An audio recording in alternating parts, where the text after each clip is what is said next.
Welcome back to Silver Screen Talks. Today, we're breaking down one of the most nerve-wracking episodes of Hulu's Into the Dark series, Down. Two strangers get trapped in an elevator over Valentine's Day weekend. But this isn't just a claustrophobic nightmare. Dark secrets and deadly intentions turn this romantic holiday into a fight for survival. Buckle up, because things are about to get intense. Let's dive into the twisted tale of Down. New to the channel? Hit that subscribe button. We bring you amazing movies with detailed explanation, which you won't want to miss out. The story begins and we see Jennifer. Jennifer is working late in her office, and now there is no one else but her. It's Friday night, and the office will be closed for the next 3 days, Saturday, Sunday, and Monday. That's why she's working late. Jennifer wants to finish all her work because Valentine's week is coming up, and she needs to catch a flight to be with her fiancé. She wants to inform her fiancé via email that she will be visiting him, but decides against sending the email for some reason. Jennifer finishes all her work and starts to leave with her important belongings and her flight ticket. On her way out, she takes some chocolates with her. Meanwhile, we see a well-groomed man who was also working late in the same office and is now leaving with a bottle of champagne in his hand. Just then, we see Jennifer reaching the elevator. Jennifer's office is on the 49th floor. She gets into the elevator to leave the office. The man is waiting for the elevator on the 42nd floor. When the elevator reaches the 42nd floor, the man gets in and they start going down together. The man tries to make conversation with Jennifer. Jennifer responds briefly, but it seems she's not interested in him. The man shows Jennifer something on the elevator wall, a drawing. Jennifer comments that people scatter their art everywhere. Suddenly the elevator stops. They both can't figure out why it stopped so suddenly. The man presses all the buttons in an attempt to get the elevator moving, but nothing happens. He then tries to open the elevator doors with his hands but fails. All his efforts are in vain. They both signal for help repeatedly to the camera in the elevator, but there is no response because they are the only ones in the entire building. Their problems increase when they realize their phones have no network. As time passes, their troubles grow. The man tells Jennifer that he is new to the building and asks if the elevator often has issues. Jennifer replies that it makes a lot of noise but never stops. Jennifer says it's the first time she has seen the elevator stop. After 15 minutes, they start shouting at the door, but there's no response from outside. Jennifer gets even more anxious because she thinks she will miss her flight. Hearing this, the man tries to help Jennifer and suggests that their only way out is through the emergency exit on the elevator's ceiling. Jennifer climbs onto his shoulders to look for the emergency exit, but she can't find any and injures her hand, so she gets down. They realize an hour has passed. Jennifer understands she has missed her flight and feels disheartened. Seeing her despair, the man tries to cheer her up with some jokes to make her feel better. They introduce themselves to each other. The man says his name is Guy. Meanwhile, Jennifer feels thirsty. Guy offers her water from his bottle and jokes that they could open the champagne bottle if she wants. Jennifer laughs at his joke, drinks the water, and gives Guy some chocolates. 4 hours pass like this. Jennifer is very distressed because she really needs to pee and has been holding it for a long time. Guy tells her that it's a natural thing and advises her to pee in the corner of the elevator. Jennifer says she feels embarrassed to pee in front of a stranger. Guy tells her there's no need to feel embarrassed because it could happen to him too, and hands her his thermos. Jennifer pees in the corner and tells Guy to close his eyes and ears, which he does. Jennifer starts feeling a bit more comfortable. She makes another sketch on the elevator wall where there was already one. They begin talking and sharing about their lives. Jennifer explains she was going to New York to surprise someone, but everything got ruined because of the elevator. She wanted to email them, but didn't get the chance. Jennifer asks Guy about himself, and he says that work is everything to him, and he wasn't planning anything special for the weekend. To pass the time, they play various games and talk about their lives. Jennifer gets emotional while talking, and Guy opens the champagne bottle saying they shouldn't feel sorry for themselves. He offers Jennifer some champagne, and they drink together, becoming more comfortable with each other. They start drawing sketches of one another. Suddenly, they hear a noise, and Guy calls out for help, but no one responds. They feel disappointed. Jennifer asks Guy the time, and he says it's now 1 a.m., reassuring her they will get out safely. Guy mentions he had seen Jennifer in the office before, but didn't want to tell her in case it made her uncomfortable. Jennifer smiles and says it's okay. He could have told her. They show each other their sketches.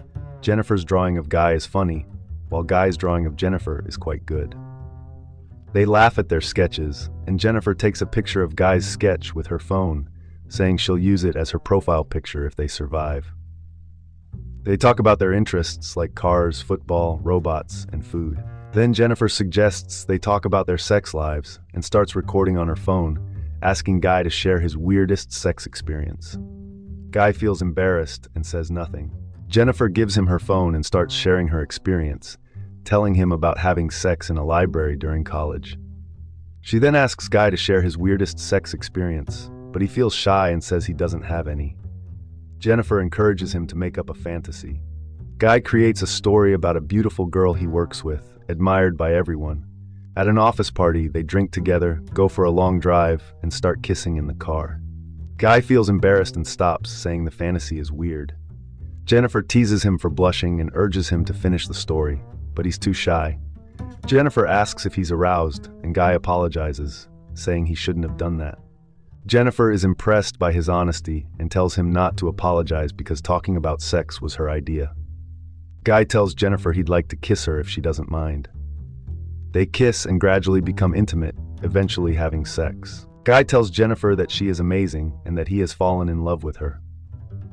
Hearing this, Jennifer feels awkward and tells Guy that what happened between them was just casual and had no feelings involved. She explains that she already has someone in her life whom she loves.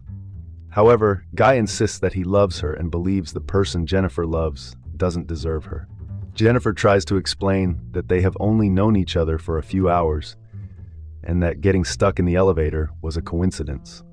She says their lives are different, and once they get out of the elevator, they will go their separate ways.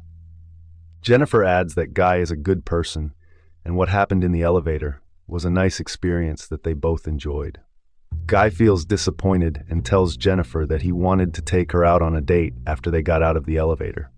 He then confesses that he lied about a few things. He is not new to the building, he has noticed Jennifer many times, and his name isn't Guy. He knows Jennifer's entire routine: when she comes, when she leaves, where she sits, and whom she talks to. He even shows her pictures and videos of her on his phone, including a video from when she entered the elevator that day.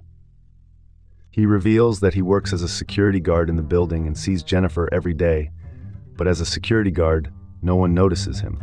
Jennifer doesn't recognize his face because he's always at the front desk. After explaining all this, he says he did everything just for Jennifer. He loves her and wanted them to get to know each other, which they did by talking and having sex, learning about each other's lives. Despite everything, Jennifer still wants to go back to her fiancé, who Guy believes is a bad person and doesn't appreciate Jennifer's feelings. Guy says that if she still wants to leave, he won't stop her. He then pulls the elevator key out of his pocket and restarts the elevator. Seeing the key, Jennifer angrily tells Guy, "You are sick. You had me locked in the elevator." She threatens to call the cops and have him thrown in jail for the rest of his life. Hearing this, Guy says he won't let that happen and shuts down the elevator again. Jennifer tries to grab the key, but Guy catches her. In the struggle, Jennifer accidentally breaks the key inside the elevator. Jennifer becomes very distressed. Guy gets angry, and they start fighting. During the fight, Jennifer hits Guy on the head, knocking him out.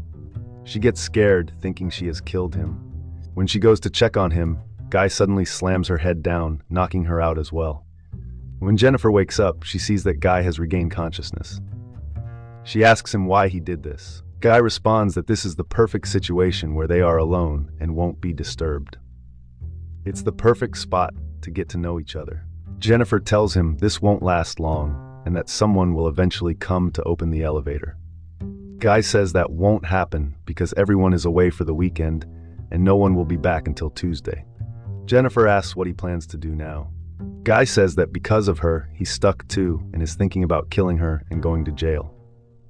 Jennifer calls him a monster. Guy denies being a monster, saying he never forced her to do anything. Jennifer insists he is a monster because he kidnapped her. This makes Guy even angrier, and he attacks Jennifer again, but then stops and yells at her. He grabs the gift pack Jennifer was taking for her fiancé. When he opens it, he finds a shirt and puts it on. He tells Jennifer to open the other gifts. One of the boxes contains a cigar, which Guy lights and starts smoking. A little later, Guy apologizes to Jennifer, asking for her forgiveness and a second chance. He tells her she doesn't have to answer right away and to think it over. He suggests that they try to get out of the elevator together, and time passes in this way. Guy starts breaking things in the elevator to find a way out. He even breaks through the ceiling, creating an escape route. Both of them are very happy. Guy tells Jennifer to try and push him up, but Jennifer convinces him that she won't be able to handle his weight. Instead, she suggests that Guy push her up first, and she will get help as soon as she gets out. Guy agrees and helps Jennifer up. As soon as Jennifer reaches the top, Guy is happy and starts to tell her how to get out. Jennifer then flips him off and says, "You're gonna die here." She starts to leave, leaving Guy behind. Guy becomes furious, yelling at Jennifer. He somehow manages to climb up using some clothes and threatens to kill her if he catches her. Guy starts chasing Jennifer, who reaches a door and screams for help. Just then, Guy grabs her foot and pulls her back, and they both fall back into the elevator, losing consciousness. A little later, Jennifer wakes up and spots the fire alarm. She tries to activate it by lighting a cigar, but nothing happens. She then burns some papers in the elevator, hoping to trigger the alarm. Guy regains consciousness and tells her that even the fire alarm won't bring anyone. Hearing this, Jennifer gets even angrier and kicks Guy, breaking his nose. She ties Guy's hands and begins to torture him with a lighter and cigar cutter.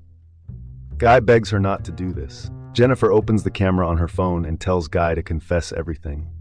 Guy admits that he planned everything. Jennifer tells him to admit that he kidnapped her and asks for his real name.